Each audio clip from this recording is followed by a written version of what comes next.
ऐसे कोई चाय वाला फेमस नहीं हो जाएगा आपके कंट्री में, ऐसे कोई गाली देने वाला फेमस नहीं हो जाएगा। बट एक ऐसा फैक्टर, एक ऐसा इंपॉर्टेंट फैक्टर जो आपके लाइफ के मायने को चेंज करती है, उसको हम लोग इन डिटेल डिस्कस करेंगे।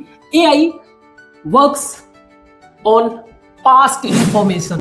देन हमारा नेक्स्ट क्वेश्चन उसमें यही है कि उस एजुकेशन का पर्पस क्या है, दैट आउटकम वो इंडिविजुअल पॉइंट ऑफ व्यू से क्या इंपैक्ट डालता है, सोसाइटी के पॉइंट ऑफ व्यू से क्या इंपैक्ट डालता है। Human work based on hope.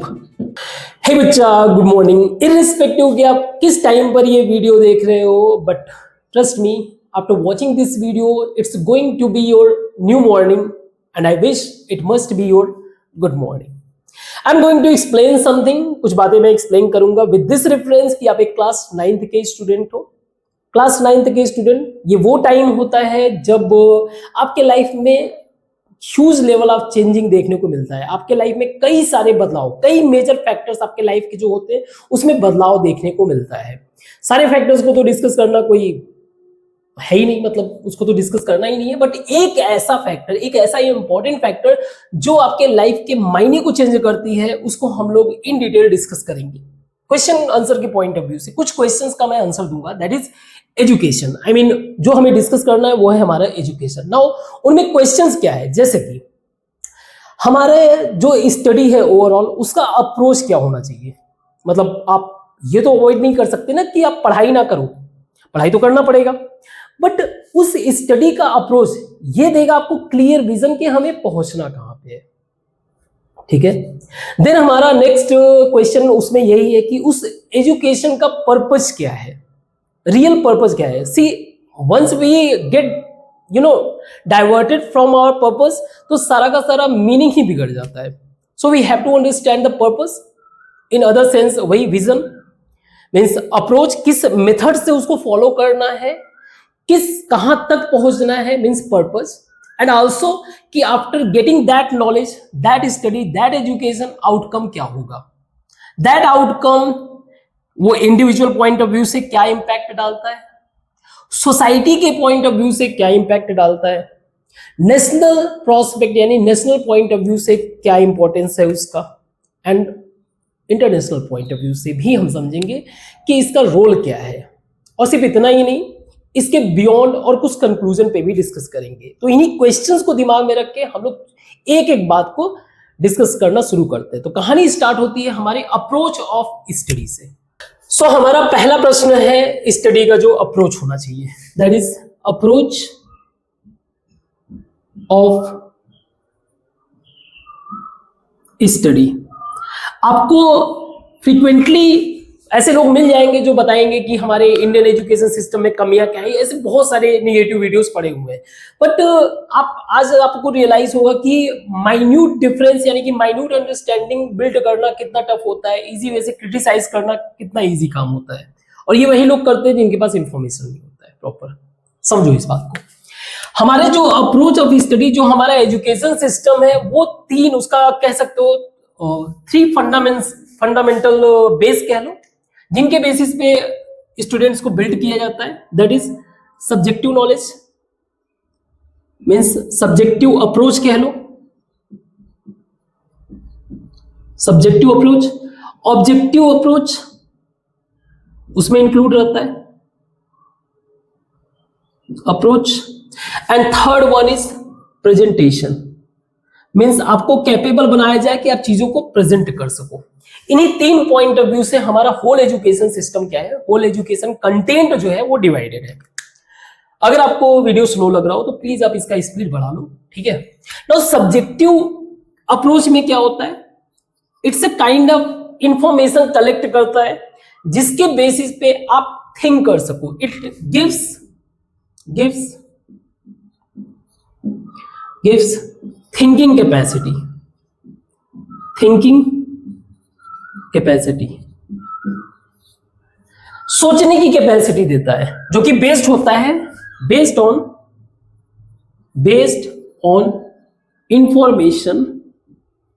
Information we collect. See हम लोग सोच वही पाते हैं जो इंफॉर्मेशन हमारे माइंड में होता है, और जितना भी इंफॉर्मेशन हम लोग कलेक्ट करते हैं, it becomes kind of parameter for our life. वो हमारे लाइफ के पैरामीटर होते हैं, उन्हीं के पॉइंट ऑफ व्यू से ही हम चीजों को जज करते हैं, समझते हैं। जैसे एग्जांपल के लिए, इफ आई से कि मेरे पॉकेट में 100 रुपीज है, इमीडिएटली यू कैन थिंक कि सर जो है जाके 4 समोसे खा सकते हैं, 2 चाय पी सकते हैं, 2 कोल्ड ड्रिंक, मीन्स इस जो 100 रुपए का इंफॉर्मेशन है आपके पास पहले से ही अवेलेबल है। Subjective way of knowledge. Immediately अगर मैंने कहा कि मेरे पास $100 है, तो आपका माइंड सबसे पहले इस बात में जाएगा कि वो $100 रुपए के पॉइंट ऑफ व्यू से कितना है, then you start to think कि फिर वो क्या क्या कर सकते हैं, क्योंकि आपके डॉलर के पॉइंट ऑफ व्यू से इंफॉर्मेशन आपके माइंड में फीड नहीं है। सो यू ऑलवेज जज, या फिर कह सकते हो चीजों को कंपेयर करते हो जो आपके माइंड में इंफॉर्मेशन होता है। तो ये आपका एक इंपॉर्टेंट फैक्टर होता है आपके एजुकेशन का। इसके कारण ही अगर ये वाला पार्ट किसी का स्ट्रांग हो तो this leads to innovation and research. आप इनोवेशन की तरफ जाओगे, आप रिसर्च करोगे, and that will create jobs. मैं ये क्यों बता रहा हूं आपको समझ में आएगा, ठीक है। अब अकेले इससे तो होगा नहीं। अब आप इस सब्जेक्ट को भी, सब्जेक्टिव पॉइंट ऑफ व्यू को और थोड़ा सा समझ लो, इस पे आएंगे बाद में। ऑब्वियस ही बात है, ये अकेले नहीं होगा, इन सबकी भी जरूरत पड़ेगी। सब्जेक्टिव अप्रोच में जैसे एग्जांपल के लिए आप ऐसे समझ सकते हो, जैसे सपोज करिए आपके पेरेंट्स हैं, ठीक है, और आप 2 भाई बहन हो। अगर मैं उन दोनों ही लोगों को, यानी कि आपको एक रूम में बंद कर दूं, दूसरे को दूसरे रूम में बिठा दूं, और मैंने दोनों को कह दिया कि आप अपने पेरेंट्स पे एप्लीकेशन लिखो, तो आप अपने माइंड से सोच के बताओ कि क्या चांस है कि वो दोनों ही इंफॉर्मेशन एग्जैक्ट लिखेंगे, लाइन बाय लाइन? ऐसा हो सकता है? Answer is no. वो किसी भी कीमत पे एक जैसे आंसर नहीं लिखेंगे, एट द सेम टाइम उनका आंसर पूरी तरीके से करेक्ट होगा। सो subjective way of thinking based on individual prospect, और इस थॉट को बिल्ड करने में सबसे मेजर रोल प्ले करता है कोई सब्जेक्ट है तो वो है आपका एसएसटी। एसएसटी वो सब्जेक्ट है जो आपके सब्जेक्टिव अप्रोच को बिल्ड करने में, क्योंकि इस टॉपिक के अंदर हम ऐसे चीजों को पढ़ते हैं क्लास 9, 10th लेवल पे या 11, ऐसे चीजों को पढ़ते हैं जिनको हम इजी वे से विजुअलाइज कर सके, देख सके, और हमें ज्यादा उसमें दिमाग लगाना पड़े तो इजी वे से हम सोच भी सकते हैं। फिर मैंने आपको अगर बोल दिया कि आप इनके ऊपर कुछ लिखो या कोई क्वेश्चन का आंसर दो, तो आप अपने पॉइंट ऑफ व्यू से आंसर लिख सकते हो। क्लियर है? अब ये आगे कहां पे हेल्प आता है? अगर ये पोर्शन आपका स्ट्रांग हुआ, अगर यहां पे आपने इसको अच्छे से बिल्ड किया, तो यही जब हम लोग साइंस को थोड़ा सा सब्जेक्टिव पॉइंट ऑफ व्यू से जब पढ़ते हैं, जहां पे इलेक्ट्रॉन का बिहेवियर, प्रोटॉन का बिहेवियर है ना, कैसे करंट फ्लो हो रहा है, किस तरीके से फोर्स वर्क कर रहा है, जहां पे क्लियर हमें बस सिर्फ और सिर्फ आइडिया एक विजुअलाइज करना रहता है माइंड में, सिर्फ उसको करना रहता है, यही चीज हमें हेल्प करता है। मतलब एसएसटी के दौरान हमारे माइंड में एक स्पेस क्रिएट करता है जिसमें हम सोच पाते हैं कि कैसे चीजें वर्क करती है, मतलब इमेजिन कर पाते हैं। So it built our imagination power, visualization power. बस आगे के क्लास में जब हम साइंस पढ़ते हैं, वहां पे ये चीज हमें एग्जीक्यूट करने में मदद करता है। सो आप डिफरेंस समझो, आपका ये मजबूत हुआ तो बाय डिफॉल्ट साइंस मजबूत हुआ, वो भी इस पॉइंट ऑफ व्यू से, मीन्स इनोवेशन और रिसर्च के पॉइंट ऑफ व्यू से। क्लियर है ना? ऑब्जेक्टिव वे ऑफ स्टडी का मतलब whatever knowledge you collect, it's going to execution of knowledge. जैसे इसमें सबसे बड़ा अगर कोई मेजर सब्जेक्ट है तो वो है हमारा मैथ के जैसे एग्जांपल के लिए नॉलेज क्या है? नॉलेज एक तरह से a+b का होल स्क्वायर, कैसे आया, क्यों आया, इसके पीछे की स्टोरी, इट्स अ नॉलेज। इसका एप्लीकेशन क्या है? मैंने a² + b² + 2ab इसको अप्लाई कर दिया। ऐसे कई सारे क्वेश्चन आंसर हैंडल करना, मतलब कोई भी क्वेश्चन हो, क्वेश्चन मतलब in the sense of mathematical question, उनको सॉल्व करना एग्जीक्यूटिव पॉइंट ऑफ व्यू से, मीन्स आप इजी वे से एग्जीक्यूट कर लेते हो। और इसी पे बेस्ड होता है हमारा जेई के एग्जाम्स। जेई के एग्जाम्स, नीट तो मैं नहीं कहूंगा, लेकिन जेई का जो एग्जाम है इसी पे बेस्ड है, जो इंजीनियर बना रहा है। You will realize meaning of engineering या इंजीनियर। इंजीनियरिंग का मीनिंग अगर आप फिगर आउट करोगे, इट्स एप्लीकेशन ऑफ साइंस।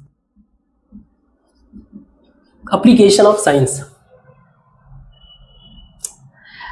इसी, अगर ये पोर्शन आपका स्ट्रांग है, आप चलो इंजीनियरिंग वगैरह कर लिए, ये पोर्शन एक बार के लिए वीक है, तो भी यू विल बिकम, जैसे मान लीजिए आप एक कोडर बन गए, सॉफ्टवेयर इंजीनियर। सॉफ्टवेयर इंजीनियर, आपका मैथ ही स्ट्रांग है। इवन अगर आप पता करोगे तो जो इंटरनेशनल लेवल के कुछ कॉलेजेस हैं, उनको मैथ का रिक्वायरमेंट होता है। आपका मैथ ही स्ट्रांग है, दैट्स इट, हमें और कुछ नहीं चाहिए, बाकी सब चीजें हम सिखा देंगे। They are kind of modern labor because they always job seeker। ये सिर्फ जॉब सीकर बनते हैं, मॉडर्न लेबर। एंड फ्रीक्वेंटली आप देखोगे जब आप इस जोन में रहते हो, जॉब सीकर वाले जोन में, आपके कंट्री में या आपसे रिलेटेड एक फ्रीक्वेंटली प्रॉब्लम देखने को मिलता है, that is unemployment. Unemployment.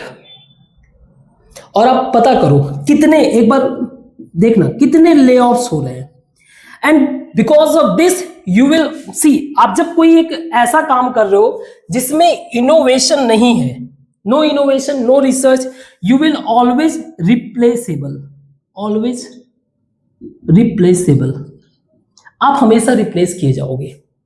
Then वो चीज भी जायज है जब कहा जाता है कि एआई आपका जॉब खा रहा है, एआई आपका जॉब एंड कर रहा है। आपने ये फ्रीक्वेंटली बात सुना होगा। जब आप इसको कंबाइन करते हो तब आपको समझ में आता है, जब आप सही इंफॉर्मेशन को कंबाइन करते हो तब आपको समझ में आता है कि कैसे एआई और ह्यूमन डिफरेंट हैं। See, AI works on past information. Past का उसके पास इंफॉर्मेशन है, उसके बेसिस पे उसने फ्यूचर, ये फ्यूचर प्रिडिक्ट करता है, ठीक है, फ्यूचर प्रिडिक्ट कर सकता है, लेबर वाला काम कर सकता है, वो काम जो एक तरह से नो इनोवेशन, कुछ इनोवेशन ना हो, जिसके अंदर रिपीटेबल, यानी जो चीजें रिपीट हो रही हैं, ये हमेशा एआई रिप्लेस करेगा। एंड हाउ ह्यूमन डिफरेंट, याद रखना ये एक मेजर डिफरेंस है ह्यूमन और एआई। एआई में human based, human work based on hope. एक इंसान होप के बेसिस पे काम करता है, और इस होप को सरवाइव कराने के लिए जो सबसे ज्यादा जरूरी चीज है वो है subjective knowledge, that is subjective approach of study, ताकि आप कुछ नया क्रिएट कर सको। New creation leads to create a job. मेरा सोल पर्पस है कि आप एक जॉब क्रिएटर बनो, बट उसके लिए ऑब्वियस ही बात है आपको जेई लेवल ऑफ नॉलेज चाहिए, नीट लेवल ऑफ नॉलेज चाहिए, at the same time UPSC level of knowledge भी चाहिए। हमें यूपीएससी लेवल ऑफ नॉलेज है, ना तो मैं आपको जेई क्लियर करा रहा हूं, ना नीट क्लियर करा रहा हूं, ना यूपीएससी। ट्रस्ट मी, मैं आपको इस लेवल, ये जो लेवल होता है मेंटल लेवल, उसको बिल्ड करने में काम आएगा। मेरा पर्पस यही है। Now what comes to the presentation, एक सब्जेक्ट हमें पढ़ना रहता है language. Without presentation everything is meaningless. अगर इन तीनों को कंबाइन कर दे, सब्जेक्टिव, ऑब्जेक्टिव अप्रोच एंड बेहतर presentation, this will make you entrepreneur, that is our job creator. So that's what the approach of history. अब प्रॉब्लम कहाँ है? प्रॉब्लम है इनका इम्प्लीमेंटेशन। आप अपने स्कूल में आप पता करो या आपने पढ़ा होगा अब तक कितना सीरियस तरीके से आपने इस हिस्ट्री को पढ़ा। आपका जब ये स्ट्रांग होगा ही नहीं, ट्रस्ट मी, आप साइंस को उस तरीके से पढ़ नहीं पाओगे, लेकिन आप क्वेश्चन सॉल्व करने में बड़े एक्सपर्ट हो जाओगे। मैथमेटिक्स के आप क्वेश्चन सॉल्व करने में एक्सपर्ट हो रहे हो, अभी आप क्रॉस चेक करो कि रियलिटी क्या। आप क्वेश्चन सॉल्व करने में एक्सपर्ट हो रहे हो तो नो डाउट आपको कोडिंग वोडिंग बहुत इजी। वैसे कोडिंग करना बहुत टफ काम नहीं है, कोडिंग बहुत इजी है, लेकिन जब आप डेटा स्ट्रक्चर पढ़ोगे ना तब आपका दिमाग उड़ जाएगा। डेटा स्ट्रक्चर में आपका दिमाग उड़ेगा, तब आप यहां पे गिव अप करोगे। बट कोडिंग आपको सफिशिएंट मनी इनकम दे रहा है, आपको लग रहा है कि हाँ वेल एंड गुड है, और फिर एक पॉइंट ऑफ टाइम आपका ले ऑफ हो रहा है, मतलब जॉब लॉस हो रहा है। प्रॉब्लम कहां था? यहां पे। क्या आपको स्कूल के लेवल पे एसएसटी को ढंग से पढ़ाया गया? अगेन हमें इस लेवल का माइंड भी डेवलप करना है, इस लेवल का और इस लेवल का भी माइंड चाहिए। एट द सेम टाइम हम इस सब्जेक्ट को भी अवॉइड नहीं कर सकते। आप हिंदी इंग्लिश को भी नहीं avoid, I am not going to teach Hindi English, but कहने का मतलब ये कि इसको भी लाइटली आप नहीं ले सकते हो। हिंदी इंग्लिश और whatever language you want, इसको भी आप लाइटली नहीं ले सकते हो। You have to combine all these studies. मैं इस वाले पोर्शन की गारंटी देता हूं, और टिल क्लास 12th तक मैं नीट जेई तक पढ़ाऊंगा। क्यों कर सकता हूं? पढ़ते जाइए, आपको आंसर मिल जाएगा। नए सब्जेक्ट्स आ रहे हैं उनको मैं पढ़ाऊंगा, जो पुराने सब्जेक्ट्स के बेसिस पे हैं आप उसको प्ले लिस्ट में जाके चेक कर सकते हो, सारी चीजें इंफॉर्मेशन अवेलेबल है। क्लियर है? आपको डिफरेंस समझ में आएगा कि कैसे एजुकेशन होना चाहिए, कैसे हमारे थॉट को बिल्ड करना चाहिए। सो आई होप कि आप अप्रोच ऑफ स्टडी समझ गए होंगे कि हमें किस अप्रोच को फॉलो करना चाहिए। Now we have to understand the purpose. Purpose का भी समझ में आ गया कि हमें पर्पस क्या करना है। एंटरप्रेन्योर बनना है, जॉब क्रिएट करना है, रिसर्च इनोवेशन को जोड़ देना है। क्लियर है? अब इसके आगे डिस्कस करते हैं outcomes, I mean impact individual, social और गवर्नमेंट लेवल पे, उन सब चीजों को भी डिस्कस करते हैं। इसको मिटाते हैं एक मिनट। तो अगर आप लोगों ने जो हमारे स्टडी ऑफ अप्रोच को, उसके पर्पस को प्रॉपर वे से फॉलो किया सो नो प्रॉब्लम। अगर नहीं फॉलो किया तो फिर एक नया प्रॉब्लम स्टार्ट होता है in the form of society में देखने को मिलता है। तो इसके लिए हमें हमारे सोसाइटी को समझना पड़ेगा दो पॉइंट ऑफ व्यू से। एक इंडिविजुअल यानी कि हमारा खुद का इंडिविजुअल प्रोस्पेक्ट, और एक सोसाइटी जिसमें हम लोग रहते हैं। रीजन ये है कि आप सोसाइटी को चॉइस नहीं कर सकते हो। ऐसा नहीं है कि आप जहां पे भी जाओगे सोसाइटी कुछ ना कुछ मिलेगा ही ना। ये स्टोरी कहां पे स्टार्ट होता है? हम लोग मान के चल रहे हैं आपने एजुकेशन अपना प्रोवाइड जो भी गेन किया 25 इयर्स के बाद। सो एवरी सोसाइटी, हर एक सोसाइटी की एक सर्टेन आइडेंटिटी होती है। Every society have certain identity, और ये जो आइडेंटिटी है may be based on caste. हो सकता है वो सोसाइटी आपका कास्ट के बेस्ड पे हो सकता है वो क्लास के बेसिस पे हो सकता है रिलीजन के बेसिस पे हो, रीजन के बेसिस पे भी हो सकता है, लैंग्वेज के बेसिस पे हो सकता है, रेस के बेसिस पे हो सकता है, एंड एक्सेट्रा। ऐसे कई सारे फैक्टर्स हो सकते हैं जिसके बेसिस पे आप सोसाइटी को डिफाइन कर रहे हो। So no doubt because of that much level of identity, because of that much kind of identity, हमारा जो सोसाइटी का बाउंड्री होता है वो फ्लेक्सिबल होता है। बाउंड्री जो है क्या है? फ्लेक्सिबल है। फॉर एग्जाम्पल अगर आप कास्ट के पॉइंट ऑफ व्यू से ले रहे हो तो छोटा बाउंड्री है। क्लास के पॉइंट ऑफ व्यू से जैसे आप रिच हो या फिर पुअर, सी जैसे क्लास का क्या है, आप किसी भी सिटी में देखने को मिलेगा आपको क्लास के बेसिस पे सोसाइटी मिलेगा। कुछ लोग अमीर होंगे, कुछ लोग अमीर गरीब होंगे। वहीं विलेज वगैरह में आपको कास्ट के बेसिस पे सोसाइटी मिलेगा। तो कुछ बड़े भी हो सकते हैं, पूरा region north east, north India, south India, west India, ये सारा का सारा। सो इसके कारण जो है बाउंड्री जो है फ्लेक्सिबल होता है। क्लियर? हर एक इंडिविजुअल, स्पेशली हम उनकी बात कर रहे हैं जब वो 25 इयर्स मान लीजिए प्रॉपर एजुकेशन गेन किए या नहीं गेन किए, गेन किए तो ऑब्वियस सी बात है बेहतर तरीके से अगर एजुकेशन तो अपने काम में इंडल्ज होंगे, अगर बेहतर तरीके से नहीं हुए so by default they become part of identity, part of society. और अगर इन्होंने एक अच्छा एजुकेशन गेन करके अपनी खुद की आइडेंटिटी बिल्ड की है तो अपने काम में busy, but what if he और शी कुड नॉट, तो यहां पर शुरू होता है इनका आइडेंटिटी क्राइसिस, आइडेंटिटी क्राइसिस शुरू होता है।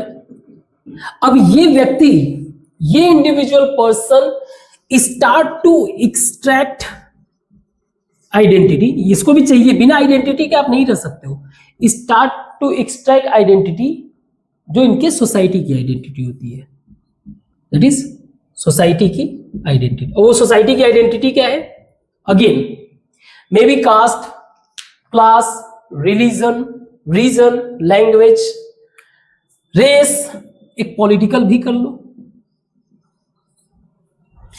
तो अब ये इंडिविजुअल व्यक्ति क्या कर रहा है? सोसाइटी की आइडेंटिटी को एज ए अपनी आइडेंटिटी जो है अपने आप को, ये करना बुरी बात नहीं है, ये सही है, बट प्रॉब्लम कहां पे आता है? प्रॉब्लम ये आता है कि एक बड़ा ही अच्छा कोट कहा गया है, if everyone thinking alike it means that nobody is thinking.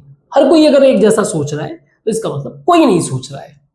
तो इस व्यक्ति का जिस आइडेंटिटी को एक्सट्रैक्ट कर रहा है नो डिफरेंस, तो ये चाहता है कि मैं कैसे दूसरे से डिफरेंट हूं, मींस दिस लीड्स टू इस व्यक्ति के अंदर सेंस ऑफ सुपीरियोरिटी कि ये जो है दूसरों से कैसे बेहतर है, sense of superiority, sense of ownership, sense of superiority में हर चीज, जैसे अगर हो सकता है कास्ट में हो तो भाई अपनी इंडिविजुअल आइडेंटिटी कि मैं ब्राह्मण हूं, मुझसे ज्यादा ना लगो, मैं क्षत्रिय हूं। अब अगर मान लो उनमें से भी जो सबसे नीचे किसी को बता रहे हो तुम शूद्र हो, तो शूद्र में भी बताएंगे कि नहीं मैं फलाना ढिमकाना, इस तरह से चलने लगेगा। somehow they try to extract superiority and trust me, suppose करो अगर क्लास कोई ऐसे जगह पे आप रह रहे हो जहां पे हर कोई व्यक्ति ठीक ठाक है, अमीर है, तो ये ओनरशिप के पॉइंट ऑफ व्यू से भी अपनी सुपीरियरिटी शो करेंगे। जैसे मेरे पास जो है कार है, अब अगर मान लो सबके पास कार है तो मेरे पास कौन सा कार है, तो पता चला जो है थार है, ऑडी है, कुछ भी। मेरे पास बाइक है और अगर सबके पास बाइक है तो मेरे पास कौन सा है? एनफील्ड, जो भी, बुलेट। मेरे पास मोबाइल है तो मोबाइल कौन सा है? तो फिर iPhone.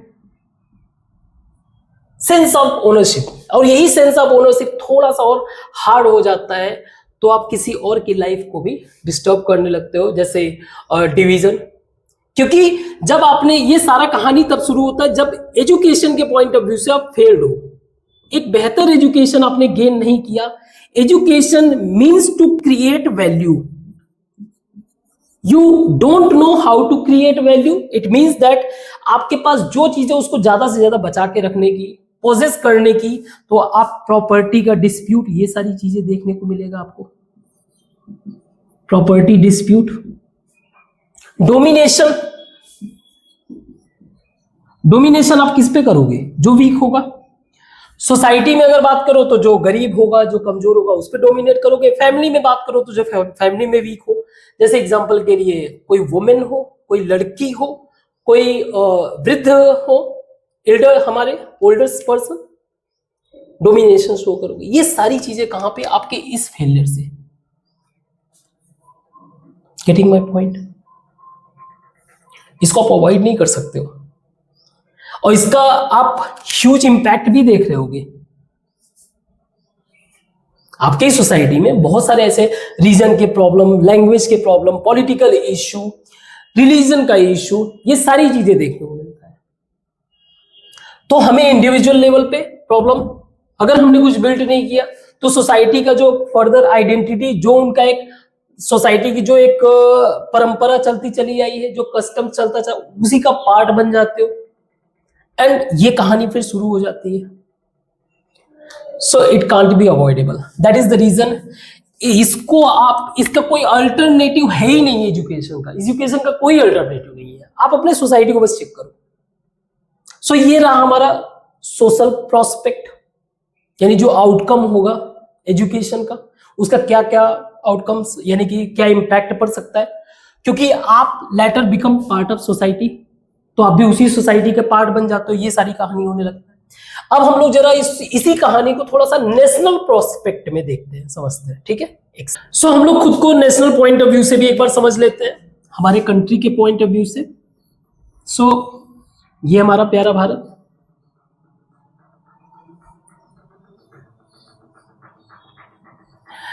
So the point is, country के प्रोस्पेक्ट में, कंट्री के पॉइंट ऑफ व्यू से हम सभी सिर्फ रिसोर्स है, दैट्स इट, इसके अलावा कुछ नहीं। और इस रिसोर्स को मैनेज कौन करता है? इस रिसोर्स को मैनेज करने का काम किया जाता है गवर्नमेंट के द्वारा। याद रखना, गवर्नमेंट का मतलब ये नहीं है मोदी जी, हमारे प्रधानमंत्री जी गवर्नमेंट नहीं है, सॉरी प्रधानमंत्री जी हैं लेकिन मोदी जी गवर्नमेंट नहीं। गवर्नमेंट एक इंस्टीट्यूशन होता है।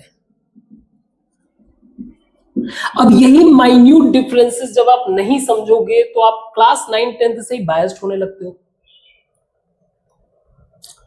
So this is the different. Institution का मतलब क्या है? काइंड ऑफ एक मान लीजिए व्हीकल है, एक गाड़ी है, एक व्हीकल है। व्हीकल में पैसेंजर चेंज होता है, ड्राइवर चेंज होता है, लेकिन गाड़ी एज इट इज है। सो गवर्नमेंट इंस्टीट्यूशन, इनके फंक्शन को डिवाइड किया गया है, लेजिस्लेटिव फंक्शन, एग्जीक्यूटिव फंक्शन, ये सारी चीजें हम लोग डिस्कस करेंगे। अब यही क्लैरिटी जब नहीं होता है तो लोग इसमें जो है, इसमें इनमें और इनमें डिफरेंस नहीं समझ पाते हैं, by default they become political. So खैर, ये हमारा पॉइंट ऑफ डिस्कशन, जब कोई चैप्टर आएगा तो हम लोग डिस्कस करेंगे, इसको रखते हैं साइड। रिसोर्स पे आते हैं, हमें नेशनल पॉइंट ऑफ व्यू से समझना है। रिसोर्स के पॉइंट ऑफ व्यू से अगर हम लोग देखें तो दो तरह के रिसोर्स को हम लोग डिफाइन कर सकते हैं। एक हम लोग कह दें ह्यूमन रिसोर्स, जिसमें हम लोग आ जाएंगे ह्यूमन, एंड दूसरा हमारा नॉन ह्यूमन। गवर्नमेंट हर एक प्रयास करता है इन सभी को, वेदर इट्स ह्यूमन या फिर नॉन ह्यूमन, इनको वैल्यूएबल बनाने का।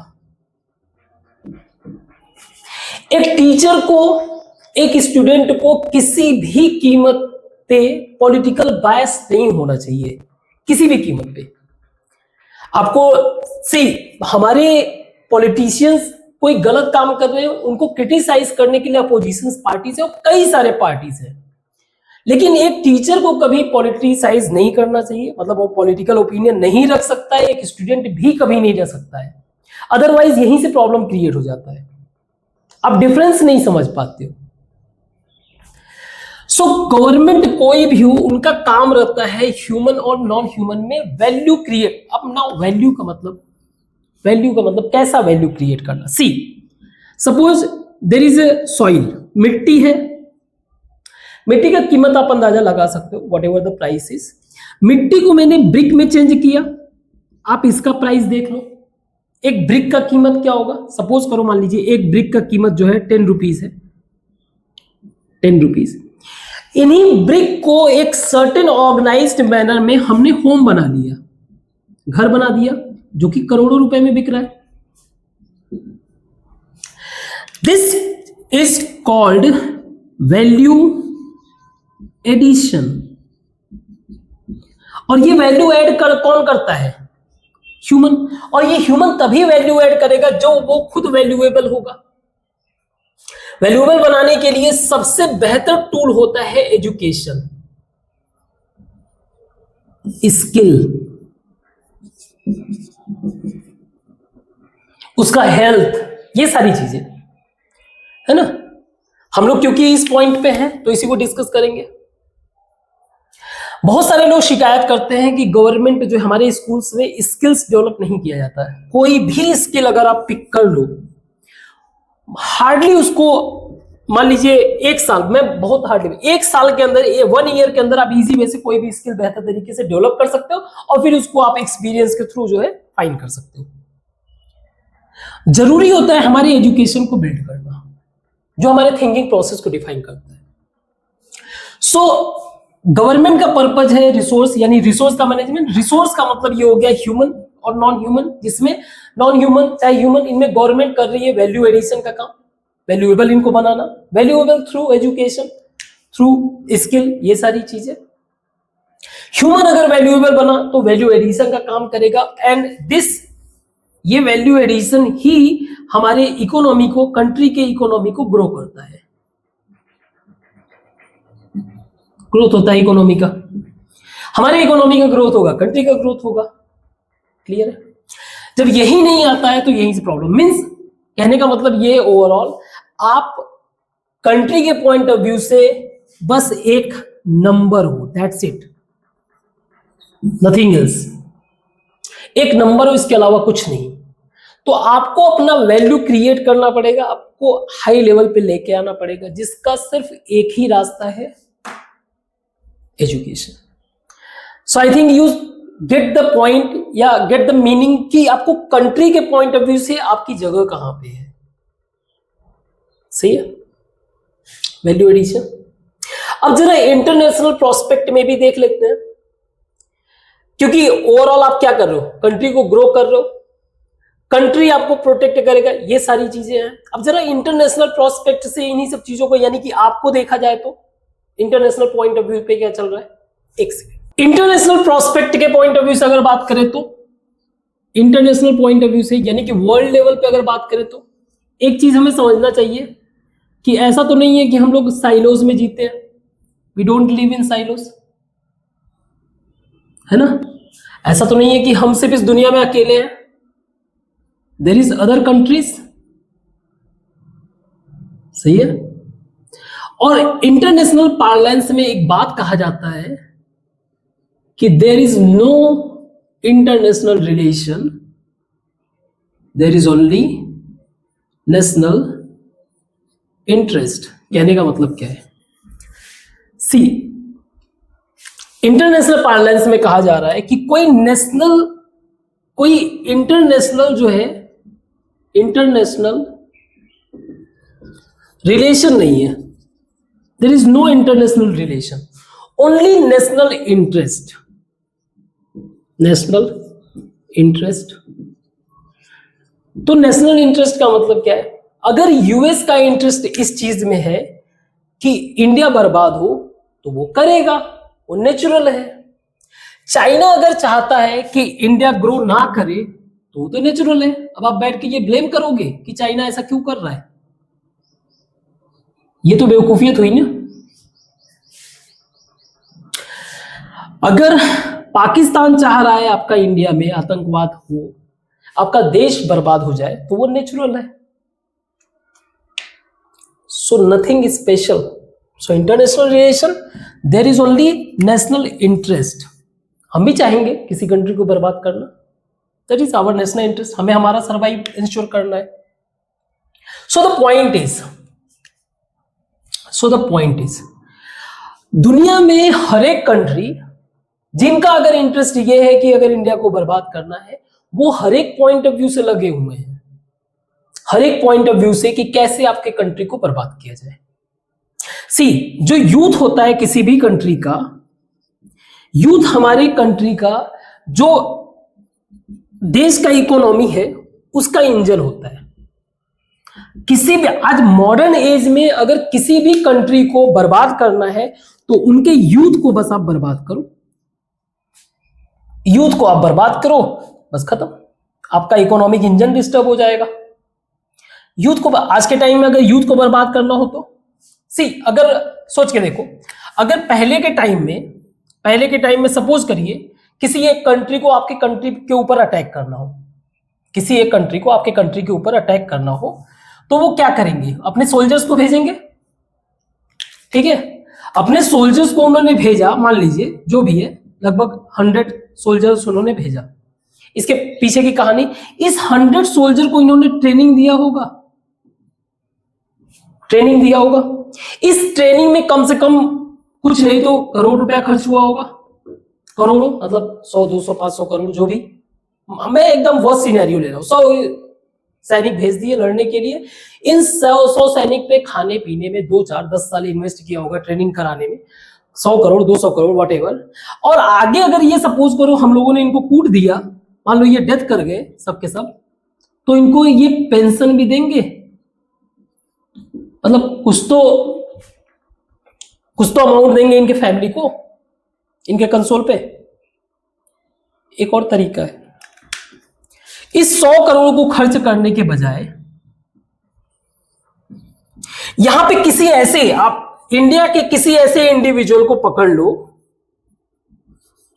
उसके ऊपर 10 करोड़ रुपए ही खर्च कर दो।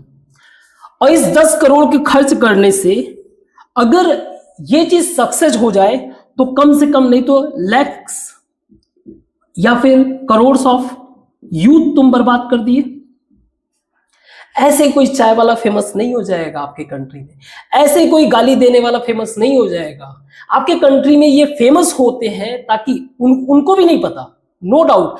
आप उन अगर कोई गाली भी दे रहा है तो वो उसका टैलेंट है, ठीक है, उसको साइड रखो। बट अगर वो एक पूरे इंटरनेशनल, पूरे नेशनल लेवल के प्रोस्पेक्ट में आ रहा है, आप उसके पीछे की स्टोरीज को फिगर आउट करोगे, आप पाओगे किसी न किसी के द्वारा पुश किया गया है, जिससे lakhs of crore of youth जो है इंस्पायर हुए।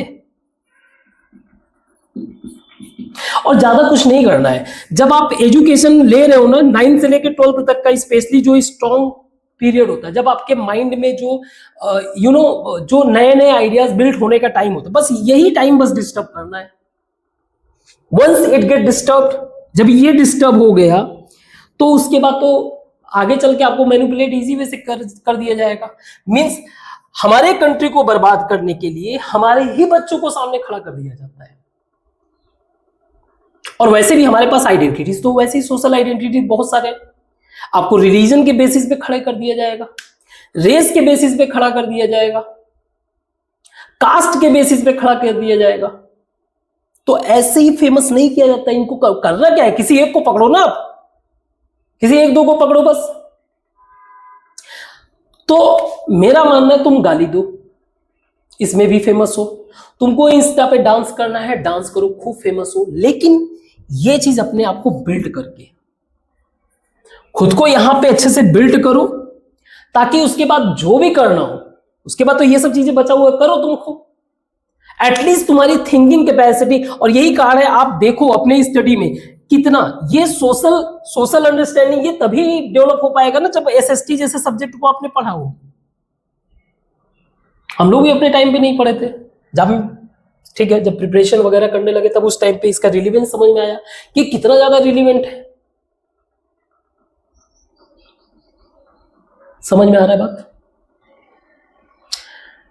सिंपल सी बात है, आप करोगे आपका लाइफ चेंज होगा, आप नहीं करोगे और आज नहीं तो कल जो है, मैंने कहा ना, आज नहीं तो कल जो है सोसाइटी में प्रॉब्लम क्रिएट करोगे, तो जो बना हुआ है ना वही आपको फिर गोली मारने में भी हिचक नहीं करेगा, क्योंकि उसके लिए तो अपने कंट्री का इंटरेस्ट ज्यादा प्रेफरेबल है ना।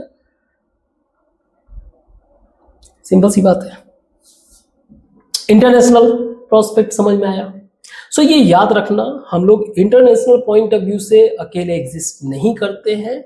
सिर्फ कंट्रीज का नेशनल इंटरेस्ट होता है। नेशनल इंटरेस्ट में बर्बाद करना है अगर किसी कंट्री को, तो उनके यूथ को बर्बाद करना है। यूथ ही उस सारा कहानी होता है इकोनॉमी का। इकोनॉमी इतना बड़ा टॉपिक है, इतना बड़ा पॉइंट है जो सबको, इकोनॉमी बेसिकली रिप्रेजेंट करता है रिसोर्स के मैनेजमेंट को। सारा का सारा चीज डिस्टर्ब हो जाता है और ऐसे ही नहीं किसी को फेमस करा दिया जाता है। Getting my point? तो इंटरनेशनल प्रोस्पेक्ट से आप कंक्लूजन भी समझ पाए हो कि जो कंक्लूजन होता है या फिर इसका आउटकम क्या है वो भी समझ गए हो कि हमें किस पॉइंट ऑफ व्यू से पढ़ना है और क्यों पढ़ना है। खुद की लाइफ को चेंज करने के लिए, देश की इकोनॉमी को, देश की आइडेंटिटी हमेशा इंटैक्ट होनी चाहिए। आप वैसे भी समझो, आपकी आइडेंटिटी, सपोज करिए अगर आपको इस ग्राउंड से अटैच कर दिया जाए, अच्छे से ग्राउंड से अटैच कर दिया जाए, तो आपको कोई इधर से उधर मूव नहीं कर पाएगा। लेकिन अगर आपको मैं ग्राउंड से डिटैच कर दूं, आपकी कंट्री की आइडेंटिटी, आपकी कंट्री के कल्चर, उसकी संस्कृति से डिटैच कर दूं, आप इजी टू मूव हैं। आपको कोई भी किसी भी तरीके से डिस्ट्रॉय करने में लगा हुआ है। So getting my point. अब मेरे बारे में जो हम लोग जो पढ़ाई पढ़ेंगे, तो मैं 3 सब्जेक्ट को फोकस करूंगा, एसएसटी, साइंस, मैथ। मैं क्यों कर सकता हूं ये तीनों सब्जेक्ट और कितने लेवल पे कर सकता हूं, कितना बेहतर, तो आप वैसे भी आप प्लेलिस्ट में जाके चेक कर सकते हो, क्योंकि नए एनसीईआरटी के बुक आ रहे हैं, तो मैं नए एनसीईआरटी के बुक को पढ़ाऊंगा। ठीक है, पहले उनको भी कवर करूंगा। हाँ, फॉर द टाइम बिंग अगर मान लीजिए लग रहा है पहले की चीजों को पढ़ना है जो पुराना वाला हो, तो आप इजी वे से प्लेलिस्ट में चेक कर सकते हो। मेरे बारे में भी जानना हो सकता है आपका इंटरेस्ट हो, so no doubt something information like UPSC, master of engineering, GATE, BTech. But ultimately बात यही है कि क्या ही फर्क पड़ता है, क्या ही फर्क पड़ता है इन सब चीजों से। I am highly introvert person, मैं बहुत ही इंट्रोवर्ट हूं।